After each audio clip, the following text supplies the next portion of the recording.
bless Kenya.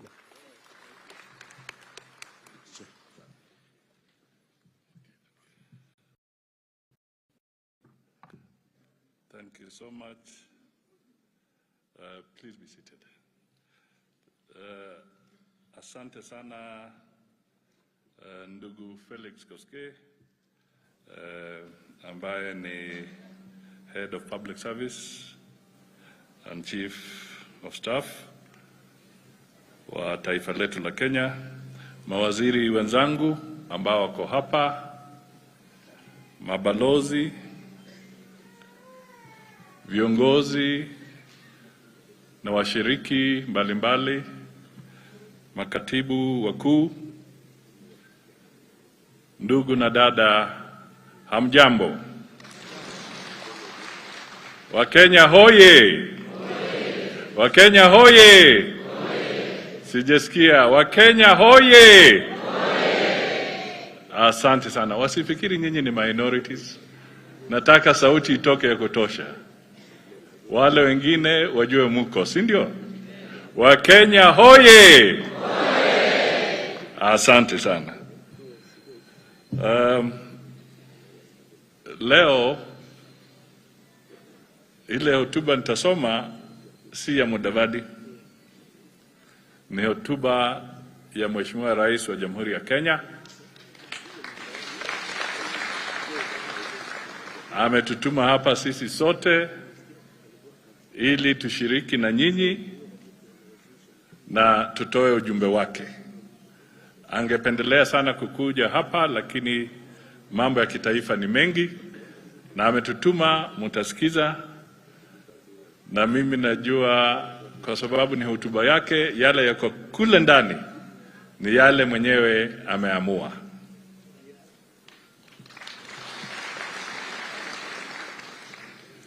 Kwa hivyo usiseme Mudavadi alisema. Ni hotuba ya Mheshimiwa Rais wa Jamhuri ya Kenya. Na nataka tu nidhibitishe vile chairman wenu alisema, ni ukweli. Wakati Rais wa Jamhuri ya Kenya alikuwa kwa harakati za campaign, tulipanga na viongozi wa minorities na tukakuwa na sherehe kubwa kule Baringo, na Mheshimiwa Rais wakati ule, ingawa alikuwa kwa harakati za campaign, akakuja pale kama mgeni wa heshima kudhibitisha kwamba yeye atasimama na nyinyi, na hatimaye kwa manifesto yake ya Kenya Kwanza akaweka programu yake ya minorities kule ndani. Kwa hivyo sasa wacha nisome hotuba yake. The leadership and members of our ethnic minorities and marginalized communities, distinguished guests, ladies and gentlemen. On 18th December 1992, the United Nations General Assembly adopted the United Nations Declaration of the Rights of Persons belonging to national or ethnic, religious, and linguistic minorities to protect and promote minority rights. This day has been marked internationally for the last 30 years. Yet it is only today that Kenya is joining the community of nations to officially mark this significant day. It therefore gives me much joy and delight to join you on this inaugural and auspicious celebration of the International Minority Rights Day. I extend my high regards to all of us who have joined in from the length and breadth of our great country, and commend you for your commitment to the cause of minorities and marginalized communities. I am also happy to have toured the various exhibitions showcasing the rich and diverse cultural heritage of our minority and marginalized communities. I have had the unique opportunity to rehash the reasons behind our national clarion call of shared prosperity and why our collective consciousness underscores the concept of unity in diversity as a key pillar of our national unity. It is indeed befitting that this year's theme is recognizing, empowering, and protecting the rights of minorities and the marginalized.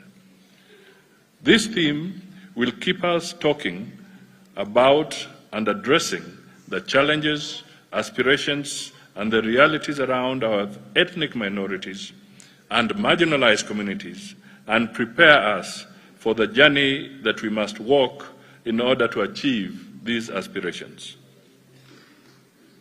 The preamble to our Constitution espouses our pride in our ethnic, cultural, and religious diversity and recognizes the aspiration of all Kenyans for a government based on the essential values of human rights, equality, freedom, democracy, social justice, and the rule of law. These values must be extended to ethnic minorities and marginalized communities, and no less.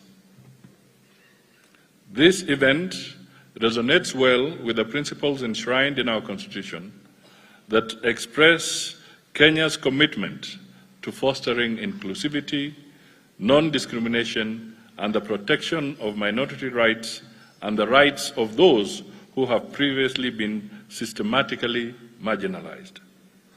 Article 56 of our Constitution is particularly instructive on the steps, including affirmative action measures, that the state ought to take so as to ensure that minorities and marginalized groups participate and are represented in governance and other spheres of life, are provided special opportunities in educational and economic fields, are provided special opportunities for access to employment, develop their cultural values, languages, and practices, and have reasonable access to water, health services, and infrastructure.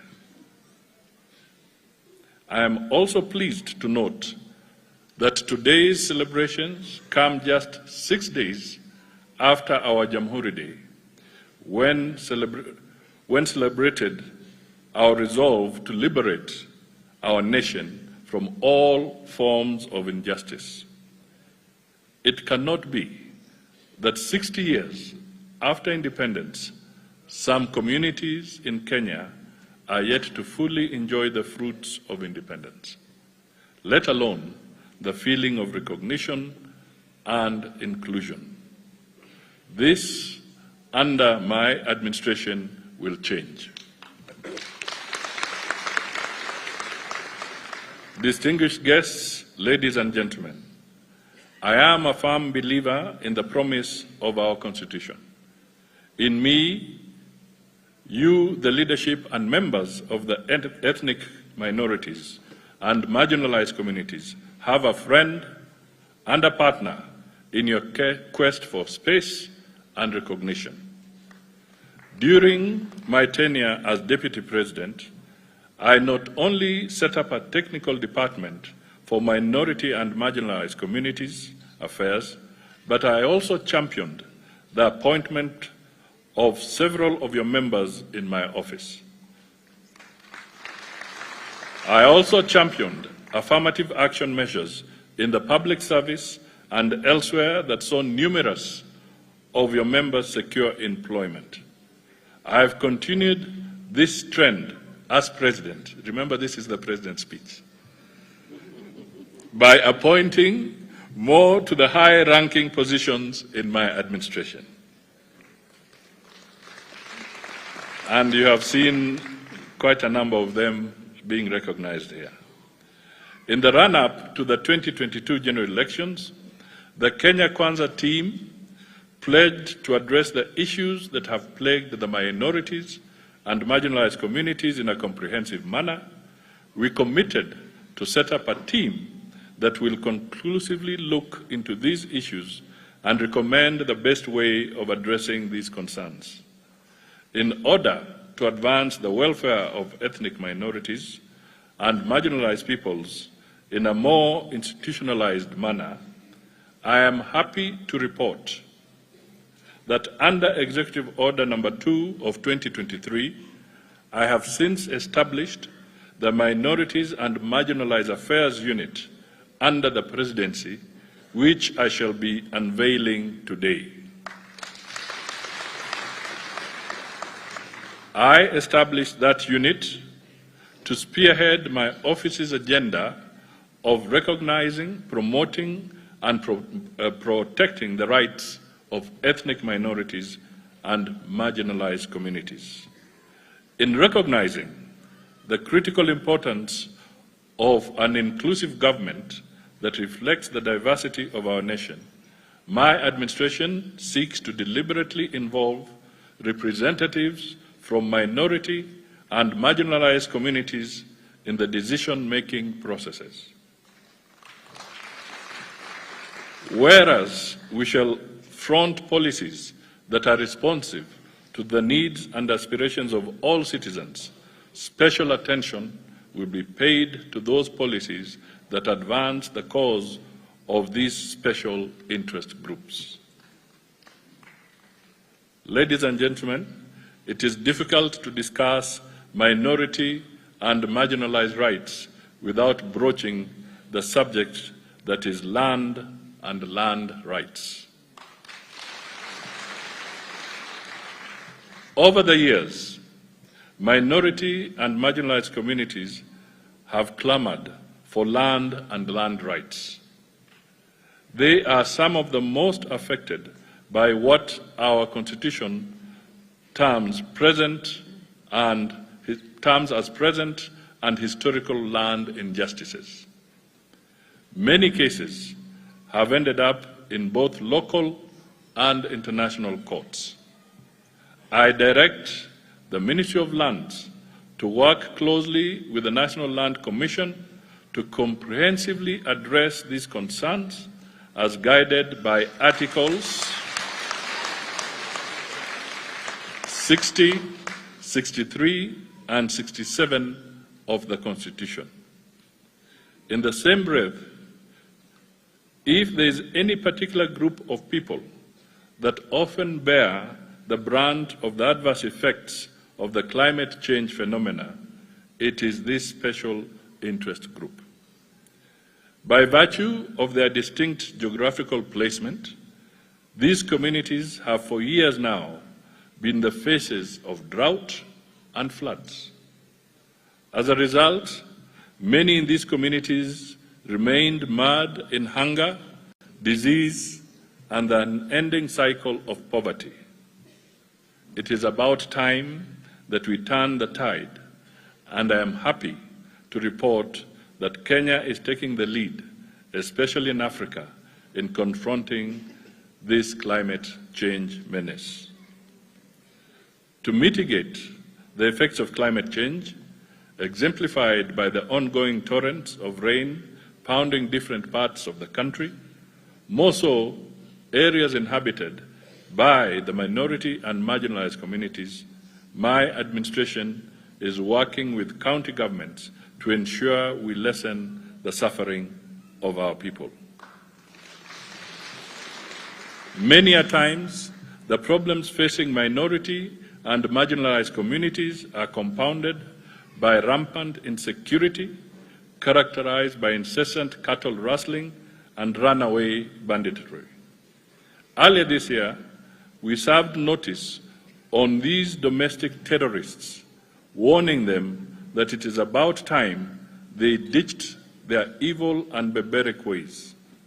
I swore to protect the life and livelihood of every Kenyan, and I have no intention of breaking that vow. As we speak today, the guns in the North Rift and other banditry-prone areas of our nation have largely been silenced. I urge our security forces not to relent in this pursuit of peace and tranquility in all parts of our country. We are also working round the clock to ensure that plans by foreign terrorists that threaten citizens in our frontier counties are thwarted and foiled. Our intelligence service remains alert and laser-focused at all times. Not even an inch of Kenya shall be surrendered to criminal elements. In the plan, we pledge to strengthen devolution by completing the transfer of all functions constitutionally earmarked to counties, improving county governments' capacity to generate their own income, and ensuring that shareable revenue is transferred to counties in a timely and predictable manner. By strengthening devolution, we give fresh impetus to our aspirations of ensuring that every part of Kenya, including the historically marginalized counties, feel the presence of not only power but resources. I am happy to note that devolution is now stronger than ever, and we shall work even harder to uphold its objects. At this juncture, let me urge our county governments to adhere to the principles of inclusion and integration of minorities and marginalized groups set out in Section 97 of the County Governments Act.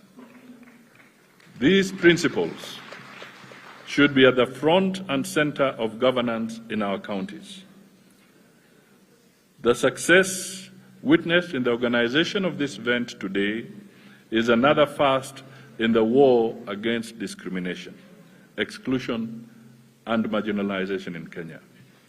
As a consequence of these celebrations, we shall kick off an intense discourse as we continue to hear from the people and the associations working at the grassroots in order to ensure that everyone in Kenya enjoys equal rights and opportunities. Fellow countrymen and women, the event will continue to promote a shared understanding of the constitutional values that underpin the nation's commitment to inclusivity, fostering a sense of duty and responsibility among citizens.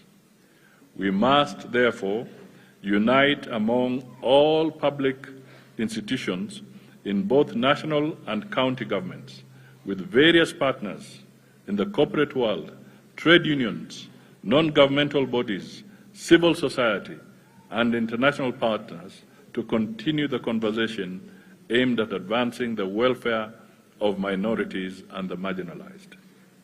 It is for this reason that I undertake to establish a task force that will undertake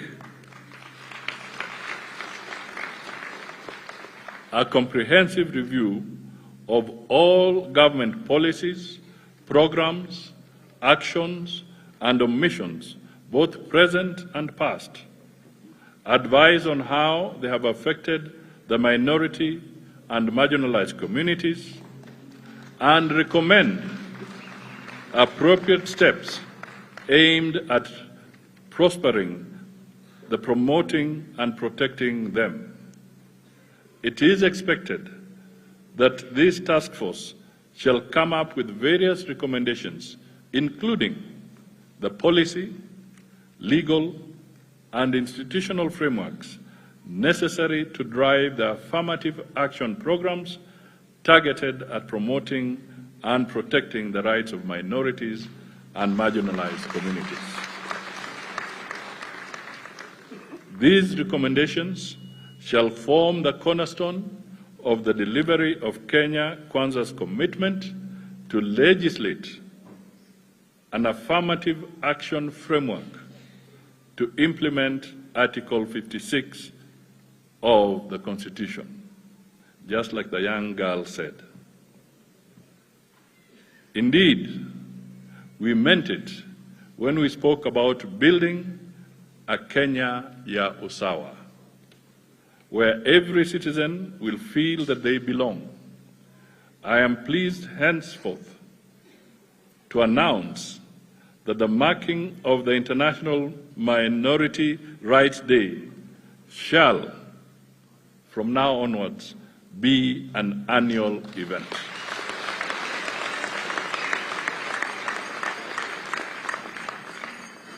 It will be an occasion to critically think about our successes, shortcomings, to cherish our diversity, and how different backgrounds contribute to our national unity, because out of many, we are one. Since we may not meet again this year, may I now take this opportunity to wish each and one of you here present today a Merry Christmas and a Happy New Year 2024. Please pass my season's greetings to your families back home. God bless you. God bless this, our land and nation. Asanteni sana. Hiyo ni hotuba ya rais, si ya Mudavadi. Kwa hivyo tupige makofi, nimetimiza wajibu wangu. Asante sana. Basi naomba tusimame sote. Kwanza kabisa kabla wimbo wa taifa tuimbe wimbo wa Krismasi. We wish you a Merry Christmas. Kila mtu aimbe. We wish you a Merry Christmas and a happy. Piga mtu aliye karibu na wewe high five tukiimba. We wish you a Merry Christmas. We wish you a mikono. We wish you a Merry Christmas and a ya mwisho. We wish you a Merry Christmas. Wish you a Merry Christmas. We wish you a Merry Christmas and a Happy New Year. Basi tunafunga sherehe hii. Atakapoondoka mgeni wetu pamoja na viongozi wengine, tutabaki hapa tutulie, niwaonyeshe taratibu za vile tutakwenda kula na mambo yote ambayo yatakayofuata. Lakini kwa sasa naomba tuchezee wimbo wa taifa, sote tuimbe pamoja.